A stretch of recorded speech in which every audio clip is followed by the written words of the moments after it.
First of all, Jai Shri Ram. My analysis is that Savarkar resides in our lips, Gandhi in our spine, and Marx in our soul.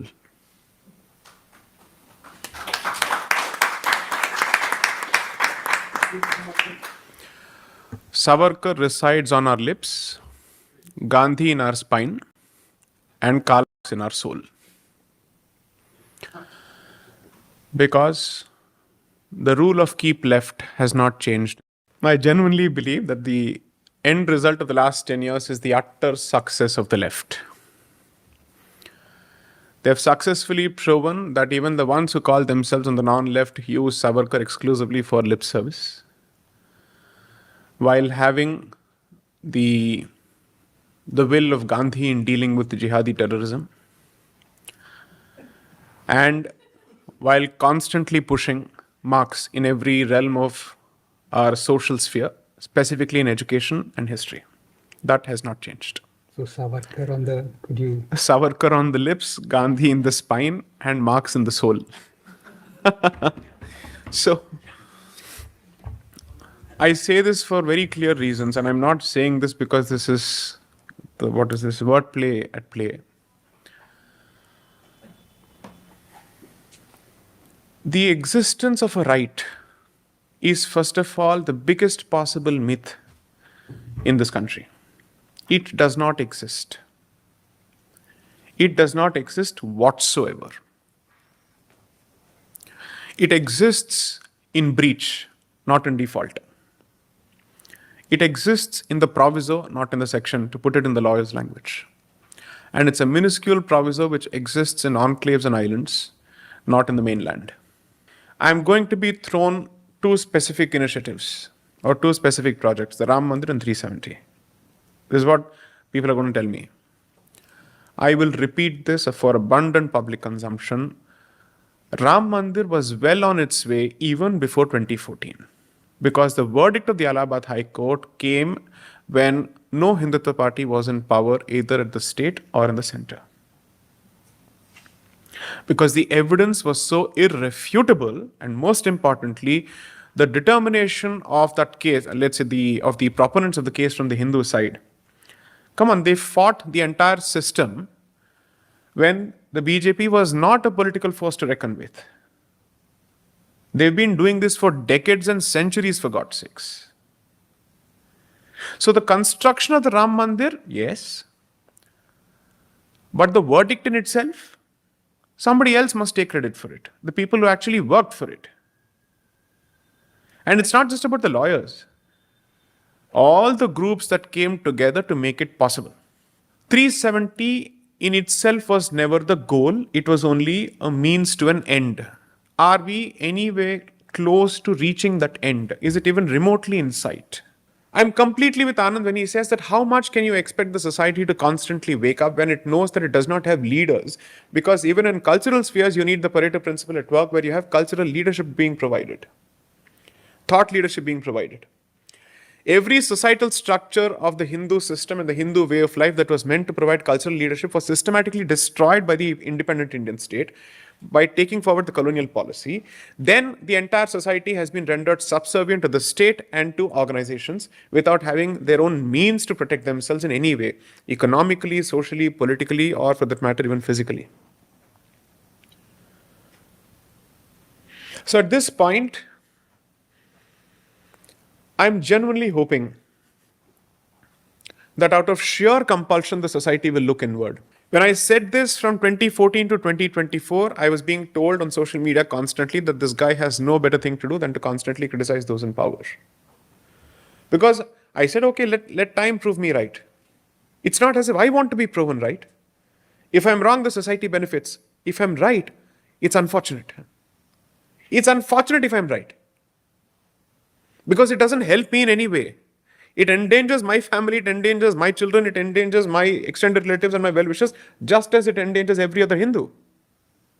So there is no vested interest or a dog in the race to be proven right, because then I'm investing in my ego as opposed to my own safety and the cause. And the worst part is that we are constantly waiting to celebrate every ephemeral triumph as opposed to looking for long-term policy outcomes. All other detractors or all detractors of the Hindu society invest in policy, and politics for them is a medium for policy, whereas we simply invest in politics without looking at policy. And the educated lot is more in the Hindu society, and uske baad bhi yahi halat hai. I'm blaming both parties, by the way. However, I will make the very clear statement that as long as this facade of normalcy continues, we will be outnumbered in our sleep, in our slumber. We'll be outflanked in our slumber. 3 back-to-back incidents in a place where supposedly 370 has been revoked, and not even in the valley, in Jammu. 4, I think. Yes, and I'm so sorry for saying this, but I told you so is coming to my mind for a very good reason. 2017, when I delivered a lecture, thanks to Sangam Talks, on the question of Rohingya illegal migration, one of the first things I pointed out was they're encircling the cantonment of Jammu. How is it that people who come all the way from Burma manage to settle exclusively in Jammu? 2017, we said this. Previously, you had only Bangladeshis to contend with. Now you have to deal with Rohingyas as well. And history says both of them come from the same stock. This is no more academic. I completely agree with Vamsi Garu that rearming Hinduism is necessary, but I'm going in slightly literal sense. And I'm making the very clear statement that can anybody accuse us or anybody of us in the last 10 years of not having disseminated enough knowledge for people to awaken? What do you think we've been doing? How many lectures have been spent crying horse on the subject? Your survival as a community doesn't matter. Your survival as an individual is the only thing that seems to matter. I'm consciously going to watch the next 5 years for multiple reasons, because I genuinely believe, against the deepest of my, let's say, nature, I'm an optimist to the core, but I'm genuinely going to watch the next 5 years for 2 or 3 things. The demographic inversion is reaching a tipping point in certain sensitive areas. I've never been a fan of cricket, Ashish. Never. Unless it's Pakistan on the other side, that's a different issue altogether. But even then, I find it absolutely absurd for us to invest in that sporting event thinking that they're fighting some kind of a war against Pakistan, because it's not the case. The kind of relationships that they enjoy with each other outside of the game and outside of the ground is very different. The rest of us are just idiots to think that there is some kind of a war going on there. I am of the view that, okay, us din cricket chal raha tha, you didn't know, news was still pouring in, so you didn't know. What happened thereafter? How many people reacted to it?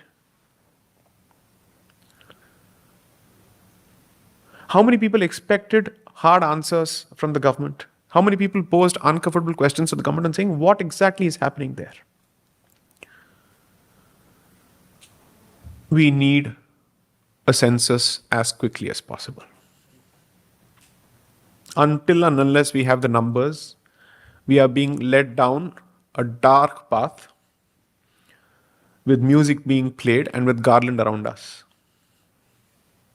And that can only lead to Bali ka Bakra from there. The jihadi thrives in peacetime because that time is spent in preparation. Whereas that time is spent by Hindus in celebration. And when suddenly you're caught unawares, you have no response mechanisms whatsoever. I certainly believe that there are some aspects of our problems and challenges that can be addressed legally. But law requires political will to be its starting point. The ball is set rolling by political will. Political will is made possible by political incentive or disincentive. As someone who also leads a regular professional life, I'm saying that Hindus are in that unfortunate position where they have no other option but to constantly scream and air their expectations. So in the interest of self-preservation, what are the options and cards on the table that you're actually left with? Almost nothing. Because the reality also is, what are the political options otherwise? Horrendous. If the elections of 2024 proved anything, you really have nobody else to choose from. What a pathetic situation for the largest democracy in the world. So, the reality check that the verdict has given to both sides with respect to their respective positions is, according to me, the only silver lining of the outcome of 2024. Most of us remember how 2004 felt. So, we should have been relieved that 2024 was not a 2004. But we are actually hoping that this would be a tipping point of sorts, because now is the time that the society also gets to stand up and make itself. So everybody has to go through an internal chintan and manthan in the language that they love to use. I am at this point positively jaded with these discussions. I have no more patience for them because I don't see the point of it. I'm just hoping that the actual works which will stand the test of time and posterity, such as these, will be constantly produced in the hope that the young generation that is consuming it will draw the right lessons as opposed to reading pamphlets and propaganda documents. Because the hope is that we actually hold the mirror and speak truth to whoever is in power and say, sorry, our issues are yet to be addressed. When people said Kashmiri पंडित कर क्या रहे थे, वहां से उन्होंने पलायन कैसे किया, वो पलायन नहीं कर रहे थे, उनको वहां से भगाया गया. And don't ever point fingers at the Kashmiri Pandit community ever, because the rest of us are a macrocosmic representation of the Kashmiri Pandit community. It's only a matter of time and it's only a matter of happenstance that we are still not IDPs, internally displaced persons. And according to me, वो कार्य भी प्रगति में है, thanks to demographic inversion in multiple places. If Delhi is not safe, tell me which part of the country is safe. So, perhaps my only suggestion to all the youngsters sitting here, with the deepest of humility and with no intention to cause offense, हमारे साथ selfie लेना बंद कीजिए. उससे कुछ नहीं होने वाला है. Just focus on ensuring that you ask the tough questions from the people who are in power. Don't get blown away and don't get carried away by propaganda from either sides. Hindus are deliverables. That's the only bottom line. That's the only way to get the job done. And when I say Hindus, I mean those who are all practicing Hindus regardless of their jati, because I'm constantly accused of saying it. So I'm at say this very clearly. As long as the person who